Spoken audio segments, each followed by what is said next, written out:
And now, a tale well calculated to keep you in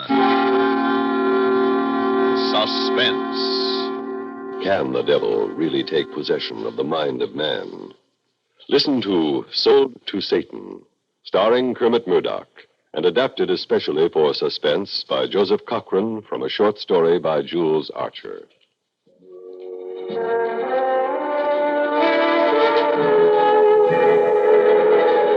Just for the record, I'm not Frank Weinglass, president of the Figurette firm. And yet, I'm a significant part of him. I'm sure Frank's dimly conscious of me, for he wrote in his diary, I believe every man must carry a personal Satan caged deep within himself. A subtle, compelling force that suggests mad ideas, wrong ideas, irresistible ideas. That's Frank's estimate of me. On my own behalf, I'd say I'm keener than Frank in understanding what is inevitable and telling him so at once. And I do have my mischievous comic side, as Frank discovered that evening at the exclusive Hampton Club, where the members for the most part believe that silence is golden. Confound it, man. Must you make so much noise with that ice? Oh, sorry, Colonel Dover. All right. Frank wasn't a bit sorry, and I got the message. I waited and let Frank remind himself that Colonel Dover had the annoying habit of glaring over the top of his newspaper at anyone who made the slightest sound. At the right moment, I made my move. Frank, can you imagine what would happen to this sacred silence if we gave the Colonel the hot foot? Well, after the third scotch, Frank agreed it was a hilarious idea. He got up, walked over to the Colonel, and stopped, pretending to tie his shoe. He lit the match and got back to his chair. We waited. Fire! Great Scott, my foot is on fire. Colonel. Blasted it. If I knew what bounder did that, I'd have him expelled. He would, sure.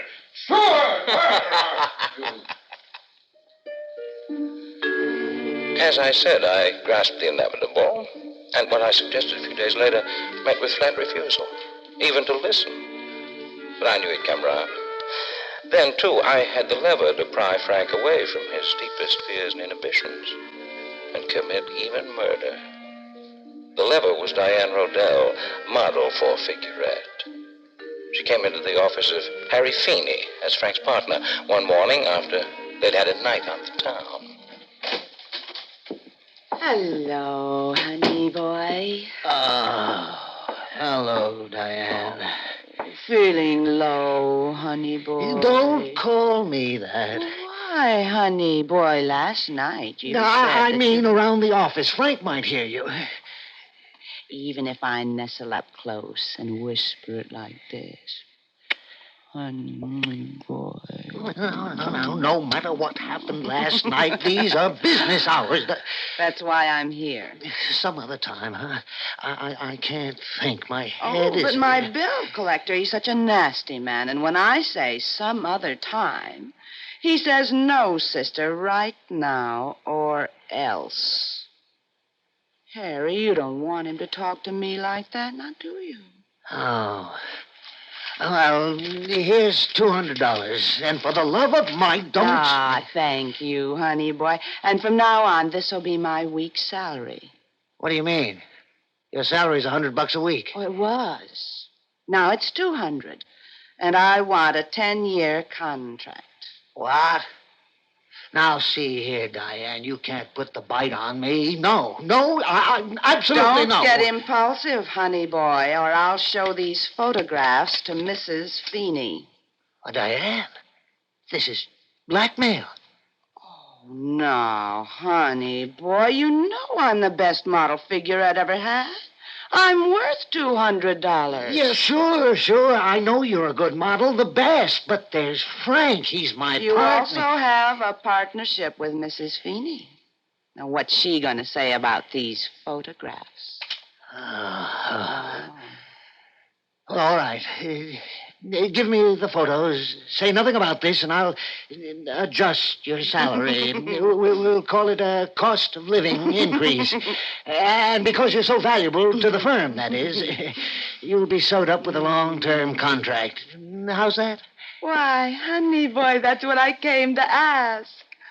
I'm so glad you thought of it first.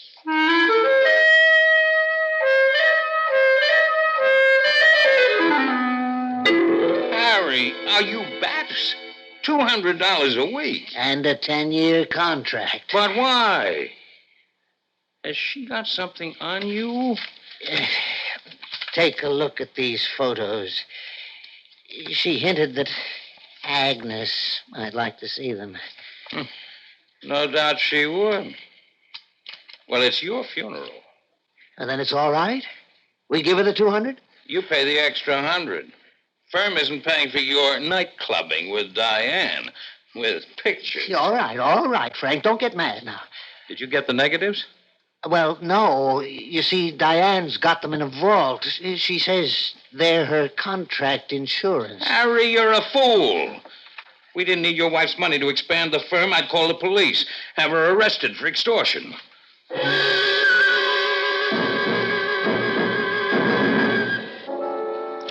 The next time I whispered to Frank, that shocked look didn't come over his face, and he listened. For this time I was able to add, for Doug's sake, to the word murder. Douglas Wineglass was Frank's adopted son. The attachment was even stronger than I realized. Doug handled the firm's advertising.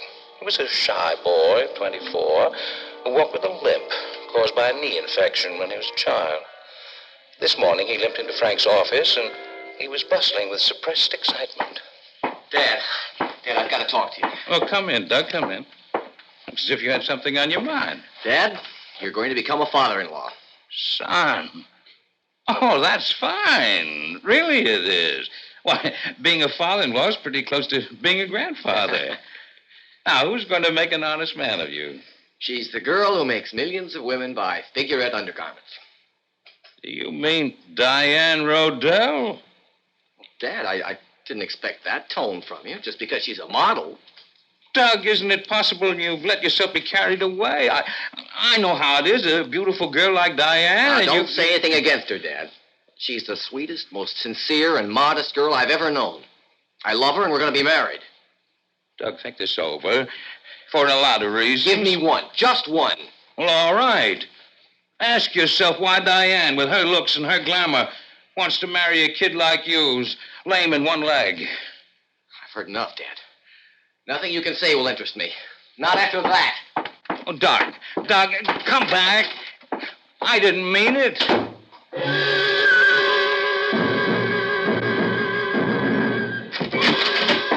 Fine mess you got me into. What's the trouble, Frank?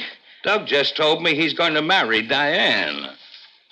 Yes, I know. Sweetest, most decent girl he ever knew. Frank, you didn't tell him about... No, because it wouldn't do any good. The only way I can convince him is with those photos. Let me have them. I burned them. Well, then you've got to tell Doug. I can't. Diane's way ahead of you. What do you mean? She phoned and said if I ever told Doug anything to hurt her chances, she'd send the photos to my wife in the next mail. Frank, Agnes would throw me out. And if she did, I wouldn't have a dime. What a partner you turned out to be.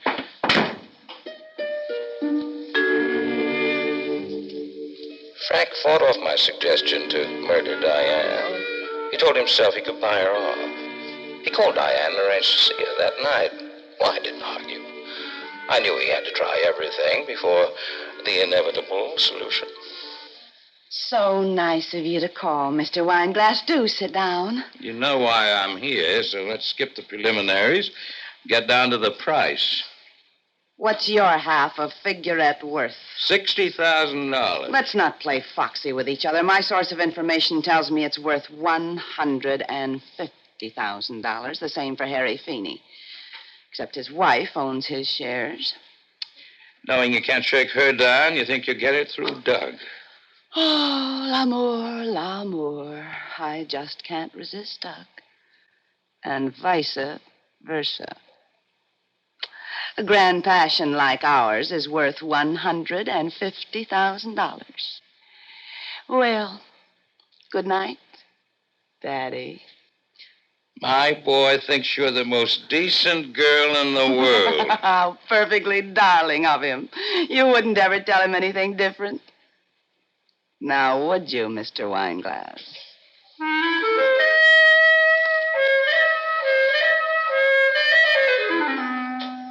All right, Frank. You've tried everything, but there's no other way. With careful planning, I think we can open Doug's eyes and work it so Harry Feeney would take the rap. He's around your neck. You despise him. You could kill two birds with one stone. What do you say, Frank? I kept him tossing all night with the details. The first step, of course, was to undo the harm with Doug. Well, that was taken care of first thing in the morning. You wanted to see me? If it's about Diane, you may as well save your breath. Doug, I'd appreciate it a lot if you'd forget what I said yesterday. I behaved like an old fool. I guess I was touchy about being left in the dark until it happened. Oh, sure, Dad. I understand. I'd have told you sooner, only I wasn't sure she'd have me. To tell you the truth, I wasn't sure about my game leg either.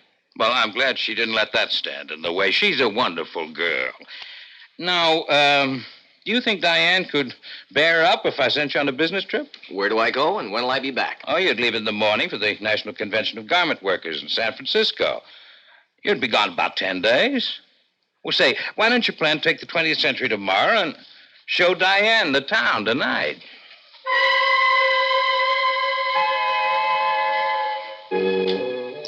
Step number one was easy. Doug softened up and out of town for 10 days. Diane out of her apartment for the night. Step number two consists of your alibi, Frank. We'd better put it through a test run. And at the same time, set up the motive for the forthcoming trial of the People versus Harry Feeney, your partner. Everything hinged on the timing. So promptly at 9:02, we were at the Hampton Club. Colonel Dover's face was buried in the newspaper, as usual.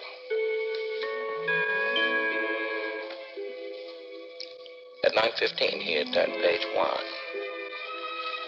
Now, Frank, let him have it. Blast it! Oh, sorry, Colonel. Very sorry. Well, that's all right. Perfect, Frank, oh boy. Perfect. 9:20, at my whisper, he rose, slipped out the French window and into the garden. It took 3 minutes to reach the Madison Arms, Diane's apartment house up the street from the club. Entering by way of the cellar, he climbed the 10 flights of stairs without meeting anyone and emerged at the corridor window. He had a bit of luck when he got out on the fire escape and found the window to Diane's room open an inch. 9:30, he was pecking out a note on Diane's typewriter. He finished the note, and at exactly 9:40, he left the apartment, hurried down the stairs, walked to the club, and entered by the same window. He sank into his chair. Colonel Dover had turned another page of the newspaper. Frank wanted to do it right away, but I made him wait a couple of minutes. Now. Now, confound it, sir. Must you clear that infernal throat every 2 minutes? Oh, sorry. Terribly sorry, Colonel. Well, class of people. The run-through was perfect. Frank was elated. I told him the plan was foolproof. Frank, the only thing that can trip you up is nerves. So now relax, get some sleep. I reminded him to mail the letter he had typed on Diane's stationery. The reaction to that didn't take long. Oh, Frank, listen, what am I going to do? Look at this letter I got this morning. What am I going to do? Well, how do I know that you tell me what it's all about? Well, here, read it. Harry, honey boy. Honey boy, good gracious. I'm afraid the time has come. I need a little extra money. Let's make it $25,000. You can bring it to my apartment tonight at 9:45 sharp. Don't telephone any excuses, or I'll stroll down to the mailbox. $25,000. She writes as if it were petty cash. P.S. Bring it all in cash, please. I can't raise $2,500, let alone what she's asking. Frank, you couldn't see your way clear to let me have it, huh? You'll get it back, every cent. Sure. When Agnes dies. I'll get her to sign over some of the stock to you. I'll convince her. Somehow. All right. Stop sniveling. I'll give you the money. On one condition. Oh, anything you say, Frank. Just this. When you see Diane tonight, get those negatives. Slap her around if you have to, but get them. Understand? Oh, sure. I'll get them even if I have to knock her out. Frank, old boy, you're a real friend. I'll never forget this. Never. Hook, line, and sinker.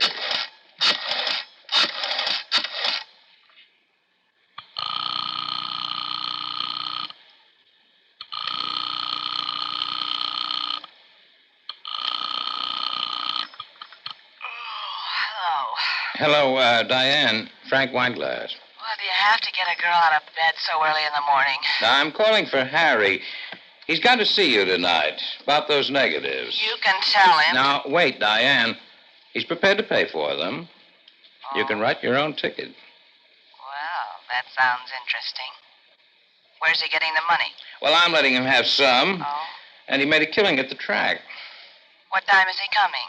Between 9 and 10. Will you tell Honey Boy I'll be waiting anxiously.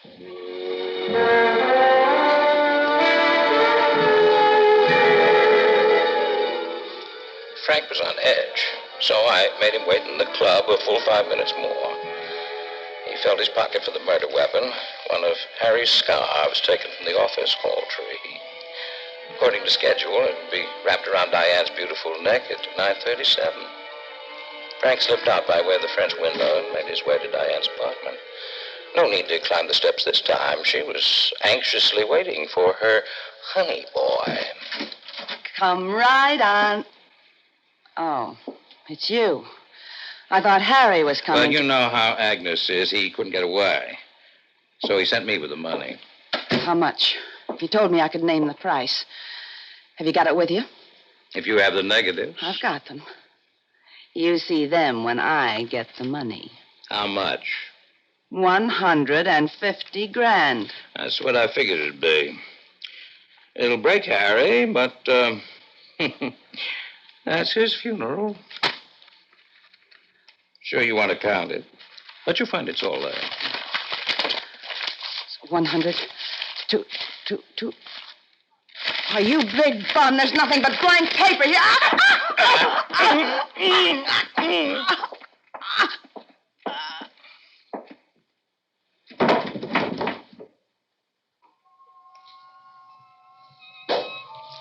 Frank found the negatives right next to her heart.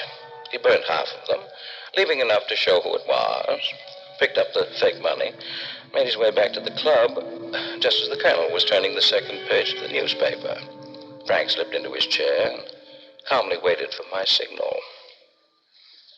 Now, by the eternal, sir, this is too much. You, sir, if I hear one peep out of you again, I will...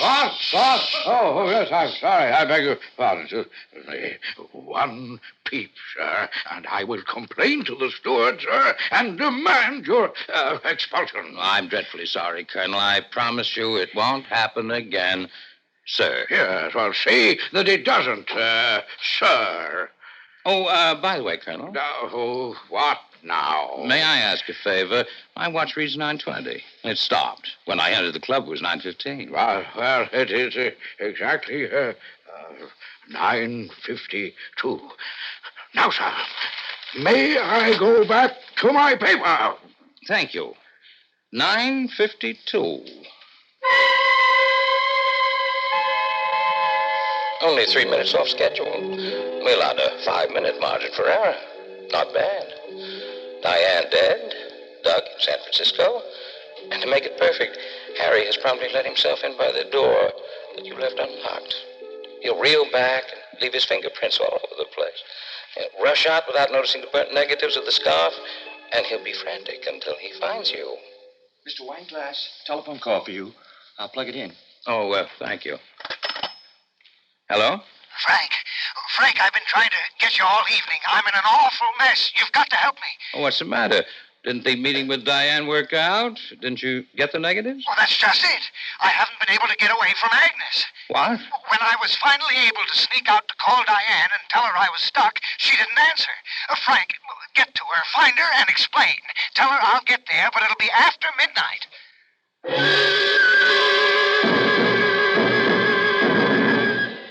I saw Frank go white.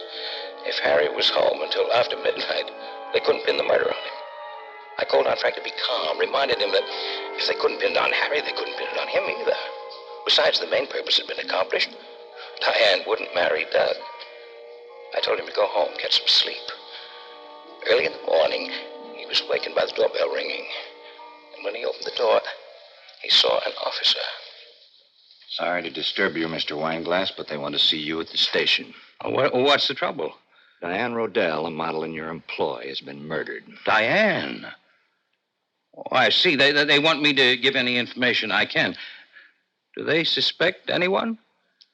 Hate to be the one to tell you, but they're holding Douglas Wineglass. Oh, that's impossible. He's in San Francisco. He was to take a train, but stayed in the city until the last minute and decided to take a plane.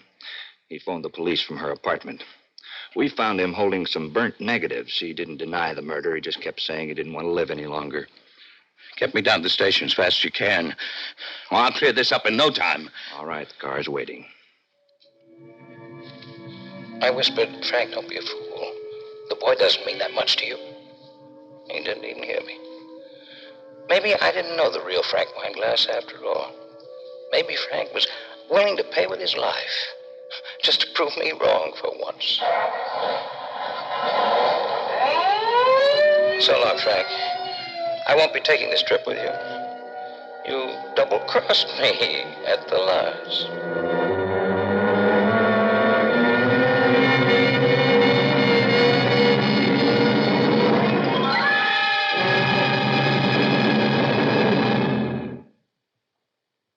Suspense. You have been listening to Sold to Satan, starring Kermit Murdoch, and adapted especially for Suspense by Joseph Cochran from a short story by Jules Archer.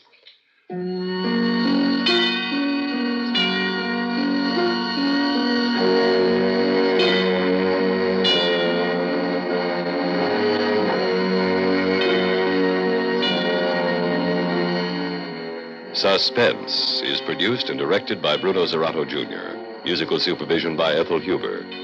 Heard in tonight's story were Elizabeth Lawrence as Diane Rodell, Robert Dryden as Harry Feeney, Ian Martin as Colonel Dover, Richard Holland as Douglas Wineglass, and Dick Hamilton as the police officer. Listen again next week when we return with The Juvenile Rebellion, written by Robert Senadella.